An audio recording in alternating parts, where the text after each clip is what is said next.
I was telling you boy Rico from Street Scores, and man, that loss really hurts. That is terrible. We are still technically not out of playoff contention, but we are no longer in control of our playoff destiny. Now we have to root for certain teams to lose. The Lions already beat the Bears today. We have to root for them to lose next week. And then we also have to hope that the Seahawks and the Green Bay Packers lose this week and next week as well. And we have to beat the Cowboys. So we're in a very ugly situation. We were originally in a situation where all we had to do was win and we were good. They couldn't handle that responsibility, folded the bag, and now our destiny is in other teams' hands, which, again, really sucks. But, some of my biggest takeaways, first of all, one silver lining, we get to see Sam Howell start next week. I'm assuming. I haven't necessarily heard anything yet exactly, but I'm assuming it doesn't make any sense to start anybody but Sam Howell. You might as well go ahead and see what you have, and then the Cowboys are probably going to rest their starters anyway. So even if we still have a chance of making the playoffs, even if the Lions lose next week and the Seahawks and Green Bay Packers lose this week and next week as well, even with all of that, and we still need to beat the Cowboys with them resting their starters, honestly, Sam Howell may even give us the best chance to win at this point, because I've seen enough from Heineke. I've for sure seen enough from Wentz right now. All I know is in 2023, Sam Howell needs to be our starting quarterback or a guy that we drafted, and that's it. Nothing in between, nothing else. Carson Wentz, Taylor Heineke. No, you can keep Taylor Heineke as a backup. We got to re-sign him for very cheap because he's an unrestricted free agent. Y'all got to remember that. So we still have to pay Taylor Heineke, but it better be something really cheap. And then Carson Wentz has got to go. That $28 million per year, even if he wasn't making $28 million per year, he's done. He's done. Definitely. But with that $28 million per year that we can cut him for to get back with no dead cap, so we can pay Daron Payne, we can go pay some free agent offensive linemen or whatever we got to do in free agency to improve this team, to maybe build around a Sam Howell or a quarterback that we draft. Do what you got to do. Carson Wentz is gone. Taylor Heineke at best is your backup next year. Sam Howell or a quarterback that you draft as your starter going into 2023, in my opinion. And then another big takeaway is injuries are killing us, man. Not having Antonio Gibson hurt quite a bit. And of course, if you remember, our offensive line, I think we're 6-1 with Tyler Larson, and we're like 1-7 now without him or something like that. 1-7-1, something like that. Like, it's crazy. And he's the backup center. Our starting center, Chase Roulier, has been out for forever. And, we just had injuries all along the offensive line all year. Samuel Cosme's only played like half the games this season. And I think Charles Leno is a little banged up. And it's just like, and then on defense, that's the worst of it. You don't have arguably your best player in Jonathan Allen for most of this game. You don't have Cole Holcomb, who's arguably your best run stopper. Nick Chubb, he's a Georgia Bulldog. Of course, that's what we do. But he was running on us like it was nothing, right up the A-gap, like Saquon did in that last game against the Giants near the end of the game. Just right up the A-gap for 10-plus yards every time, like it's nothing.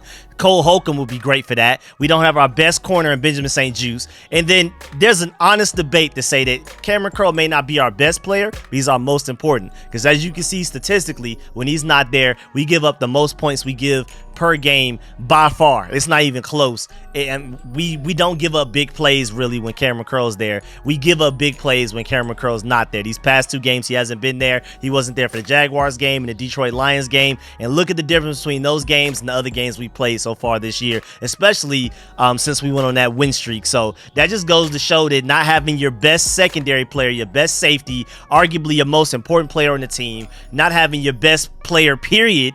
Jonathan Allen is probably our highest rated player on our entire team, offense and defense, even more than Terry McLaurin as far as Pro Bowl and All Pro goes.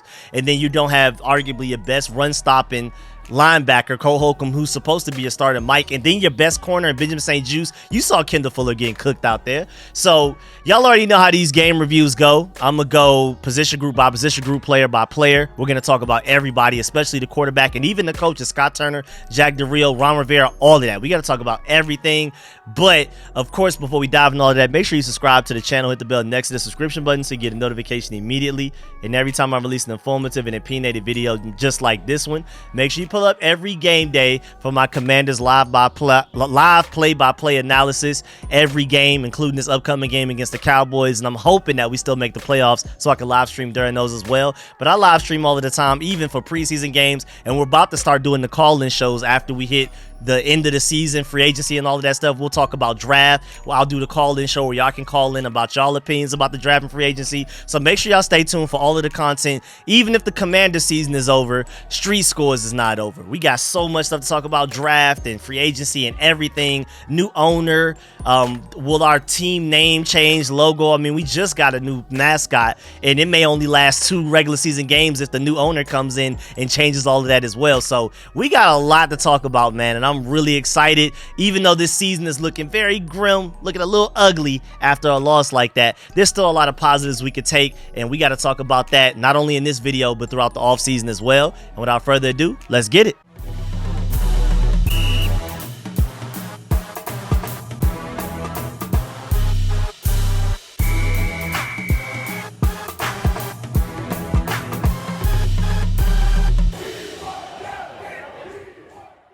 All right, let's go ahead and start. Well, let's get some stats out the way. First of all, if you would have told me that against the Browns, who's not a good team this year at all, if you would have told me, I mean, who was 2-5 away also in away games until this game, if you would have told me that the Cleveland Browns would have been 4 of 11 on third down, we're 7 of 16.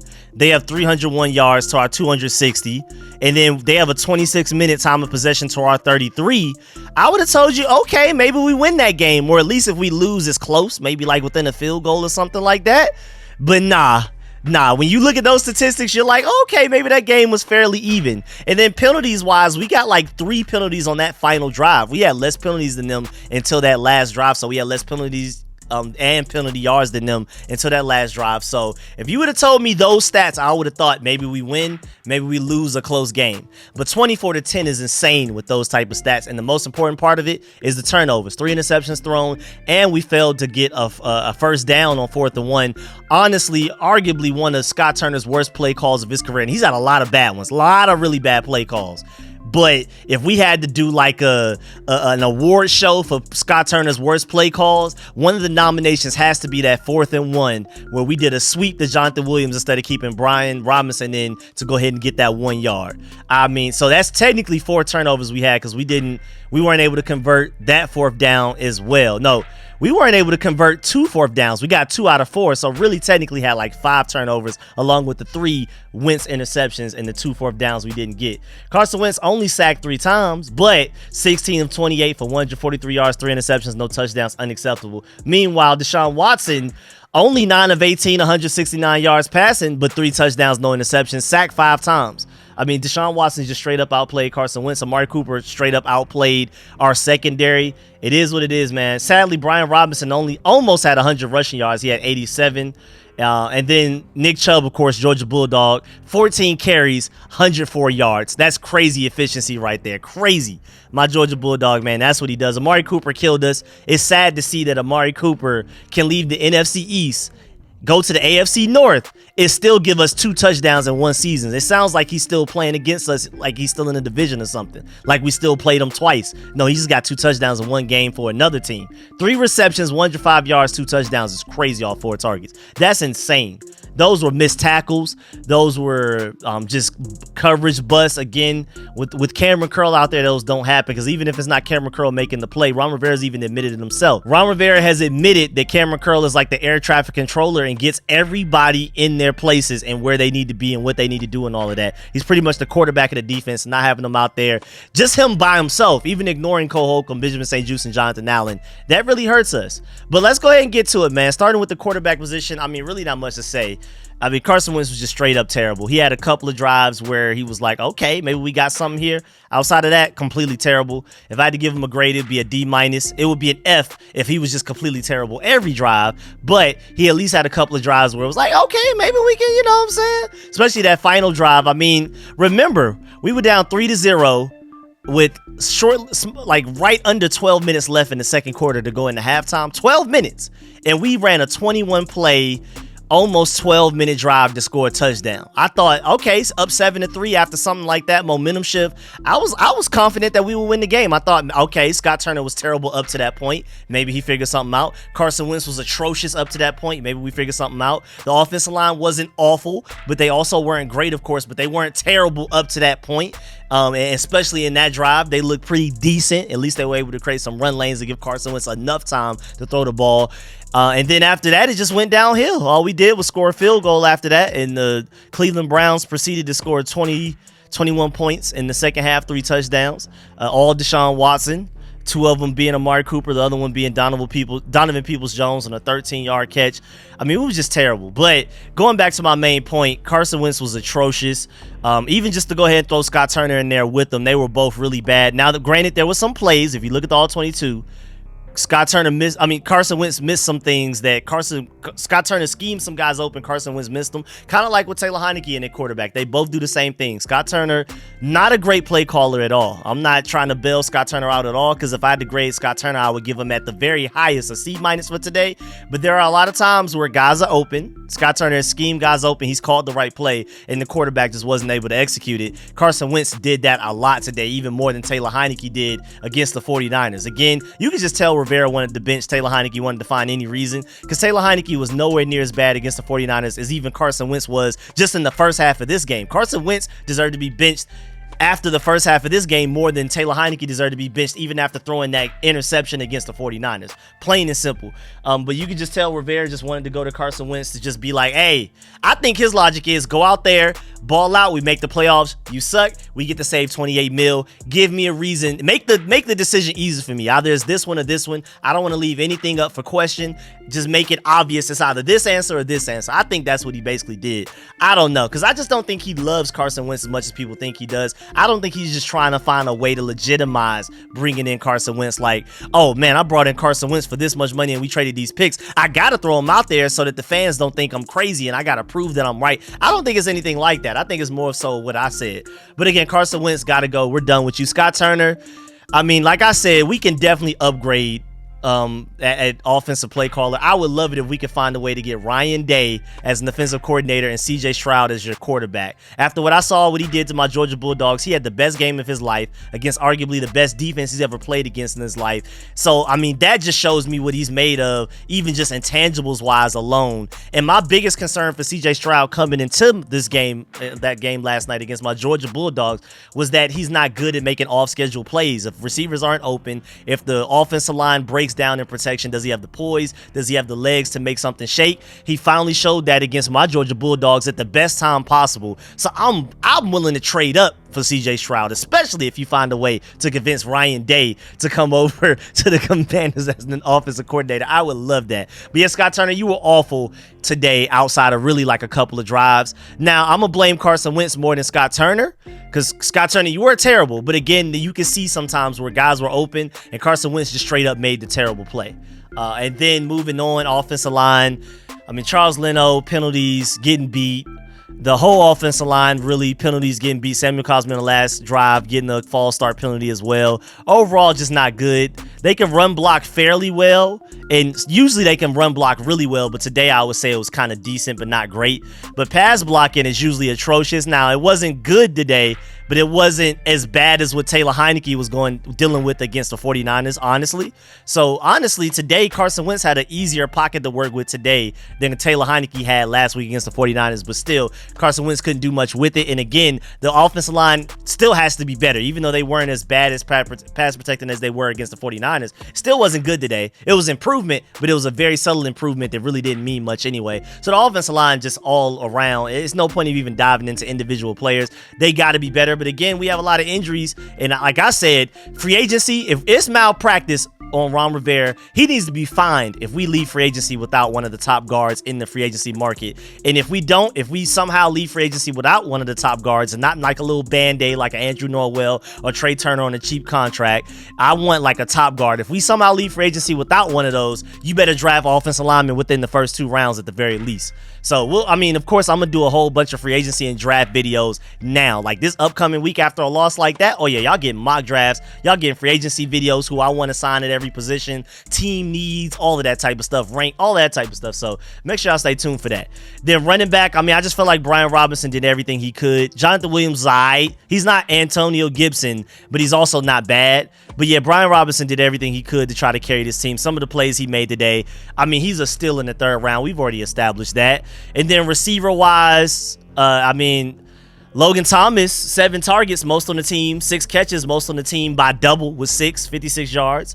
I mean, he was able to pick up some first downs for us. Jahan Dotson, that last drop was more on Carson Wentz throwing it too short, but Jahan Dotson, I do expect him with the hands that he has to make all of the catches, even as difficult as they are. Only 3 catches, 37 yards.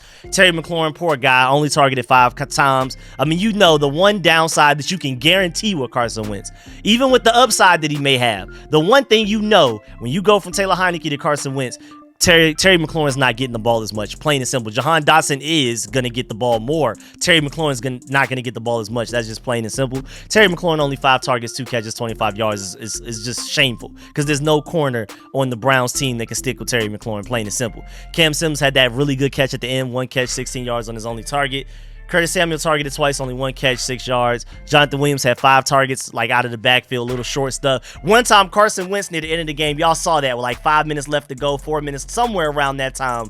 Carson Wentz overthrew Jonathan Williams by like 8 yards above his head. It would have taken 3 more Jonathan Williams to catch that pass. Wide open, little dump off pass to the sideline.